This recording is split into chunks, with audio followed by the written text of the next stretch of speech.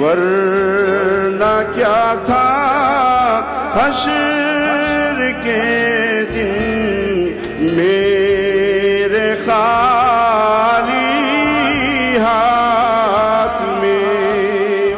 پھر عشر کی گرمی سے ڈرنے کی ضرورت کیا، روزے پہ انہیں تو نے جب نعت سنا لی ہے. کا جینا تو بے کسی ہے، یہاں کا مرنا بھی بے بسی ہے. بلا لو روزے پہ اب تو آقا، یہ زندگی کوئی زندگی ہے. میلاد النبی کے موقع پر دارالسلام حیدرآباد سے کل ہند مشاعرے کا راست ٹیلی کاسٹ 14 جنوری روز منگل رات 9:30 بجے صرف ETV اردو پر.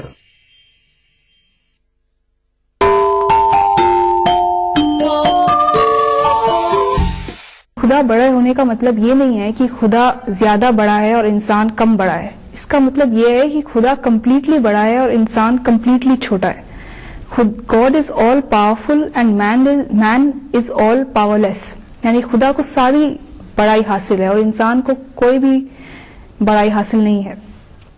تو یہ ریئلائزیشن جب ایک انسان کے اندر صحیح معنوں میں ان ریالٹی پیدا ہو جائے تو اس کی پوری لائف ریفارم ہو جائے گی, اس کی پوری زندگی ایک ریفارمڈ زندگی بن جائے گی. ایک صحابی کا واقعہ بہت ہی السٹریٹو ہے اس کانٹیکسٹ میں. ایک صحابی تھے حضرت ابو مسعود. تو ایک بار انہیں اپنے خادم پر غصہ آیا اور وہ انہیں لگے ڈنڈے سے مارنے. تو اس وقت وہاں سے رسول اللہ صلی اللہ علیہ وسلم گزرے. انہوں نے دیکھا کہ وہ ڈنڈے سے مار رہے ہیں اپنے غلام کو. تو انہوں نے ان سے کہا, ان کا نام تھا ابو مسعود, یا ابا مسعود اعلم ان اللہ اقدر علیک من ھذا الغلام. یعنی اے ابو مسعود یہ بات جان لو کہ جتنی قدرت تمہیں اس غلام پر حاصل ہے اس سے زیادہ قدرت تمہارے اوپر خدا کو حاصل ہے. یعنی God is more powerful over you than you are over this servant of yours. تو یہ بات جب حضرت ابو مسعود نے سنی تو ان کا ہاتھ بالکل کانپ اٹھا اور ڈنڈا ان کے ہاتھ میں سے گر گیا. تو ایک لحاظ سے پروفٹ نے جو بات کہی وہ یہ تھی کہ تم بڑے نہیں ہو اور خدا بڑا ہے. کیونکہ جب حضرت ابو مسعود ان کو ڈانٹ رہے تھے, ان کو ڈنڈے سے مار رہے تھے, تو انہوں نے یہ سوچ لیا تھا کہ میں بڑا ہوں اور جو غلام ہے وہ بڑا نہیں ہے. جب پروفٹ نے انہیں ریمائنڈ کیا تو انہوں نے ڈسکور کیا کہ میں بھی چھوٹا ہوں, میرا غلام بھی چھوٹا ہے اور بڑا صرف خدا ہے. تو اسی وقت انہوں نے جب یہ ریئلائز کیا, یہ ڈسکور کیا, انہوں نے امیڈیٹلی اس غلام کو مارنا چھوڑ دیا فوراً. تو یہ جو نماز ہمارے اندر اسپرٹ پیدا کرتی ہے, اللہ اکبر کی اسپرٹ, یہ ایک بہت ہی کی اور بہت ہی سینٹرل اسپرٹ ہے. اگر کسی کے اندر یہ آ جائے تو وہ ساری برائیوں سے بچ جائے گا. کیونکہ جب بھی ہم اس دنیا میں کچھ برائی کرتے ہیں یا کوئی رانگ ڈوئنگ کرتے ہیں, ہم اس وجہ سے کرتے ہیں, ہم یہ سوچ لیتے ہیں اس وقت, یہ رانگ ڈوئنگ کرتے وقت ہم یہ سوچ لیتے ہیں کہ ہم بڑے ہیں, ہمارے سے اوپر کوئی بڑا نہیں ہے جو ہمیں سزا دے گا یا جو ہمارے کو دیکھ رہا ہے ہر وقت. لیکن جب ہم یہ ریئلائز کر لیں, جب ہمارے اندر یہ ریئلائزیشن ڈاؤن ہو کہ ہمارے سے اوپر ایک ہائر بینگ ہے, ایک مور پاورفل بینگ ہے جو ہمیں کانسٹنٹلی واچ کر رہا ہے, تو ہم ہر برائی سے بچ جائیں گے. ہم ریئلائز کریں گے کہ گاڈ از گریٹ, تو ہمارے اندر ماڈسٹی یا ہیوملٹی پیدا ہوگی یا تواضع پیدا ہوگا.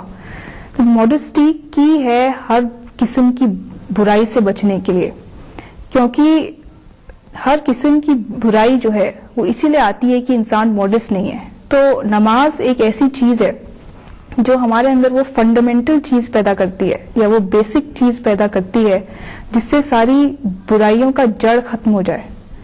اس لیے نماز انسان کی زندگی میں ایک بہت ہی امپورٹنٹ رول پلے کرتی ہے. اس کے بعد ہم سورہ فاتحہ پڑھتے ہیں. تو سورہ فاتحہ ہر رکعت میں پڑھی جاتی ہے, ہر یونٹ میں پڑھی جاتی ہے, اور اس کے ساتھ ہم کچھ اور آیتوں کو ملاتے ہیں, قرآن کی دوسری ورسز کو ملاتے ہیں سورہ فاتحہ کے ساتھ. تو سورہ فاتحہ کی بگننگ ہوتی ہے اس آیت سے, الحمدللہ رب العالمین. اس کا مطلب یہ ہے کہ حمد صرف خدا کے لیے ہے, تعریف صرف خدا کے لیے ہے, شکر صرف خدا کے لیے ہے. یعنی ہر قسم کا اکنالجمنٹ صرف خدا کے لیے ہے. یہ ایک بہت ہی امپورٹنٹ بات ہے, بہت ہی پروفاؤنڈ ورڈز ہیں. یہ ہمیں بتاتا ہے, یہ آیت ہمیں بتاتی ہے کہ ہمیں اس دنیا میں اس احساس کے ساتھ رہنا ہے.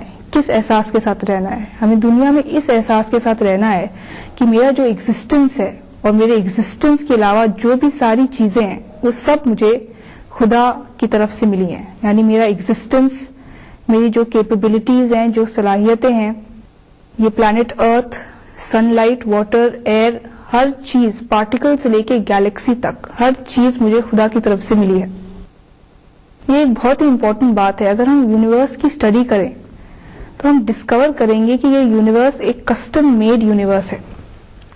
کسٹم میڈ کا مطلب یہ ہے کہ اس یونیورس میں, اس پلانٹ ارتھ میں ہر چیز اس طرح بنائی گئی ہے کہ وہ انسان کے لیے بینیفیشل ہو. کوئی بھی چیز ایسی نہیں ہے جو انسان کے لیے بینیفیشل نہ ہو. اگر ہم صرف ایک چیز کو کنسیڈر کریں، جیسے ارتھ اور سن کے بیچ کے ڈسٹینس